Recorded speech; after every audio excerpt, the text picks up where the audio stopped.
മറ്റൊരു വീഡിയോയിലേക്ക് സ്വാഗതം.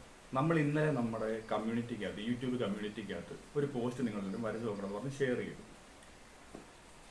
അതിനെപ്പറ്റി ഉള്ള കുറച്ച് കാര്യങ്ങളാണ്.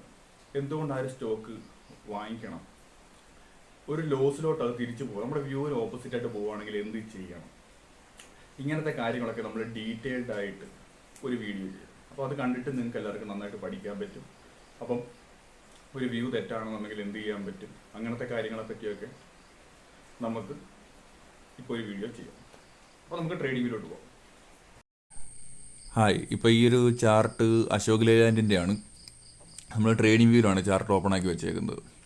അപ്പോൾ ഇന്നലെ ഞാൻ നമ്മുടെ കമ്മ്യൂണിറ്റിക്ക് അതൊരു പോസ്റ്റ് ഇട്ടായിരുന്നു. ഈ ഒരു ചാർട്ട് നോക്കുക, ജസ്റ്റ് ഒന്ന് വരച്ച് നോക്കുക എന്ന് പറഞ്ഞിട്ട്. അപ്പോൾ അത് ഞാൻ വരയ്ക്കുകയാണെങ്കിൽ ഇങ്ങനെ ആയിരിക്കും എന്ന് കാണിക്കാൻ വേണ്ടിയിട്ടാണ് ഈ ഒരു വീഡിയോ നമ്മൾ ചെയ്യുന്നത്. അപ്പോൾ ഇതൊരു വീക്കിലി ടൈം ഫ്രെയിമാണ്. നമ്മളിതിൻ്റെ സിമ്പിളായിട്ട് നമ്മളെല്ലാം സിമ്പിളായിട്ട് നോക്കുക എന്നുള്ളതുള്ളൂ. വലിയ രീതിയിലൊന്നും അങ്ങനെ കടുകട്ടിയ കാര്യമൊന്നും നോക്കുന്നില്ല. ഇപ്പോൾ നമ്മളിതിൻ്റെ റെസിസ്റ്റൻസ് എല്ലാം കൂടെ ഒന്ന് മാർക്ക് ചെയ്ത് വരയ്ക്കുന്നു. ഇത്രയേ ഉള്ളൂ, സിമ്പിളല്ലേ. പിന്നെ അതിൻ്റെ സപ്പോർട്ട് എല്ലാം കൂടെ ഒന്ന് മാർക്ക് ചെയ്ത് വരയ്ക്കുന്നു. ഞാൻ ജസ്റ്റ് എളുപ്പത്തിന് ഇപ്പം ക്ലോൺ ചെയ്ത് ജസ്റ്റ് ഇങ്ങോട്ടൊന്ന് വെക്കുന്നു. അഥവാ ചെറിയ എന്തെങ്കിലും കാര്യം ഉണ്ടെങ്കിൽ ചെറിയൊരു അഡ്ജസ്റ്റ്മെൻറ്റ് ചെയ്തിട്ട് അങ്ങോട്ടും ഇങ്ങോട്ടൊക്കെ നീക്കി വെച്ചാൽ മതി, വലിയ കാര്യമൊന്നുമല്ല. അപ്പോൾ ഇത് നമുക്കിത് കാണുമ്പോൾ തന്നെ അറിയാം ഓവറോൾ അപ് ട്രെൻഡാണ്. നമ്മളൊരു എൻട്രി എടുക്കുമ്പോഴത്തേക്ക് ഇപ്പോൾ ഒരു ഓവറോൾ അപ് ട്രെൻഡ് എടുക്കുന്നതായിരിക്കും നല്ലത്. ഇവിടെ നമുക്കൊരു റെസിസ്റ്റൻസ് കാണാം. നമ്മൾ ആ റെസിസ്റ്റൻസും ഒന്ന് മാർക്ക് ചെയ്യുന്നു, ഇങ്ങനെ ചേർത്ത് വരയ്ക്കുന്നു. അപ്പം ഇവിടെ ഒരു ബ്രേക്ക് ഔട്ട് പോലെ വന്നിട്ടുണ്ട്. നമുക്കതൊരു ഡെയിലി ടൈം ഫ്രെയിമിലിട്ടൊന്ന് പോയി നോക്കാം. അപ്പോൾ ഡെയിലി ടൈം ഫ്രെയിമിൽ ഇതാണ്ട് ഇവിടെ കുഴപ്പമില്ലാത്തൊരു അപ്പ് മൂവ്മെൻറ്റ് കാണിക്കുന്നുണ്ട്.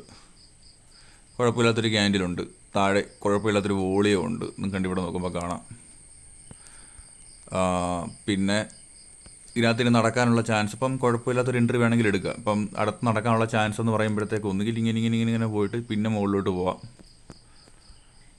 അല്ലെന്നുണ്ടെങ്കിൽ കുറച്ചിങ്ങനെ നിന്നിട്ട് താഴോട്ട് പോവാം. പിന്നെ ചില സിനേരിയോയിൽ കാണാറുള്ളത് ഇങ്ങനെ പോയിട്ട് നല്ലൊരു പോക്ക് നേരെ തന്നെ അങ്ങ് പോകും. അങ്ങനെ പല രീതിയിൽ ഈ ചാർട്ട് പോകും. നമ്മളത് ഏതിനും ഫ്ലെക്സിബിളായിട്ട് ഇരിക്കുക എന്നുള്ളൊരു കാര്യമേ ഉള്ളൂ. ചിലപ്പോൾ കുറേ നാളൊക്കെ വെയിറ്റ് ചെയ്യേണ്ടി വരും. അപ്പം നമ്മൾ ഈ താഴോട്ട് പോകാമെന്നുള്ളതും ഒരു ചാൻസ് ആണല്ലോ. ഇതെല്ലാം നമ്മുടെ ജസ്റ്റ് ഒരു വ്യൂ മാത്രമാണ്, ഈ ഒരു എൻട്രി എക്സിറ്റ് കാര്യങ്ങളൊക്കെ. അപ്പോൾ നമ്മൾ ചെയ്യേണ്ടത് എന്താണെന്ന് വെച്ചാൽ നമ്മളൊരു സ്റ്റോപ്പ് ലോസ് എപ്പോഴും ആഡ് ചെയ്യുക. ടാർഗറ്റിനെക്കാട്ടി ചെറിയൊരു സ്റ്റോപ്പ് ലോസ്.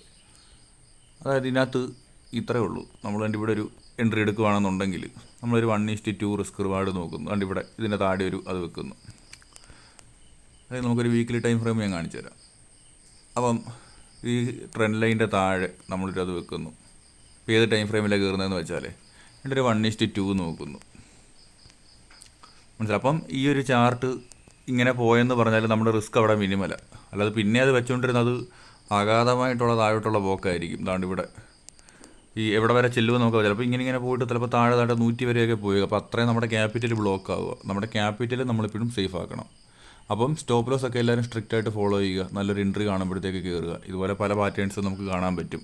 ഈ വീക്ക്ലി ടൈം ഫ്രെയിം ഇങ്ങനെ നിൽക്കുന്നതിൻ്റെ കാര്യം ഞാനിപ്പോഴും പറയാറുള്ള പോലെ തന്നെ ഈ ഒരു വീക്ക് അവസാനം വെള്ളിയാഴ്ചയാണ് ട്രേഡിംഗ് അവസാനിക്കുന്നതെങ്കിൽ വെള്ളിയാഴ്ച ആ ഒരു എൻഡ് ഓഫ് ദി ഡേ ആ ഒരു സമയത്ത് മാത്രമേ, ട്രേഡിംഗ് സമയത്തിന് മാത്രമേ, ആ ഒരു ട്രേഡ് ചെയ്യുന്ന ഒരു സമയത്തിന് ശേഷം മാത്രമേ ആ ഒരു ക്യാൻഡിൽ ക്ലോസ് ആകത്തുള്ളൂ. അപ്പോൾ വീക്കിലി ടൈം ഫ്രെയിമിലൊക്കെ കയറാൻ നേരത്തെ എപ്പോഴും ആ ഒരു ക്ലോസ് കിട്ടിയിട്ട് കൺഫേം ചെയ്തിട്ട് കയറാൻ വേണ്ടി നോക്കുക. അപ്പം ഇത്രയേ ഉള്ളൂ ഈ വീഡിയോയ്ക്കകത്ത്. എല്ലാ ട്രേഡ് നമ്മൾ ചെയ്യുകയാണെന്നുണ്ടെങ്കിലും നമ്മൾ സ്റ്റോപ്പ് ലോസ് ഫോളോ ചെയ്യുക. ഞാൻ ചെറുതായിട്ടൊന്ന് ചാർട്ട് ഇങ്ങനെ 2 സെക്കൻഡത്തേക്ക് വെച്ച് തരാം. അപ്പം നിങ്ങൾക്ക് ആ ഒരു വ്യൂ ഒക്കെ ഒന്ന് മനസ്സിലാവും. ഇവിടെ നമുക്ക് ചെറിയൊരു ട്രയാങ്കിളിൻ്റെ ആ ഒരു പാറ്റേണൊക്കെ നമുക്ക് കാണാം. ചെറിയ രീതിയിൽ ട്രയാങ്കിളെന്ന് പറയാം, ഒക്കെ ഒരു കൈൻഡ് ഓഫ്. അപ്പം കണ്ടല്ലോ, ഇത്രയേ ഉള്ളൂ. വലിയ കാര്യമായിട്ടൊന്നുമില്ല. നിങ്ങൾക്കത് സിമ്പിളായിട്ട് തന്നെ നിങ്ങൾക്കത് കണ്ടുപിടിക്കാന്നുള്ളൂ. നന്നായിട്ട് പ്രാക്ടീസ് ചെയ്യുക, ഇമോഷൻസിനെ കൺട്രോൾ ചെയ്യാൻ പഠിക്കുക. നമ്മുടെ വീഡിയോസ് കൂടുതലായിട്ട് വരുന്നുണ്ട് ഇനി. അപ്പം ഇത്രേ പറയാനുള്ളൂ. മറ്റൊരു വീഡിയോയിൽ വീണ്ടും കാണാം.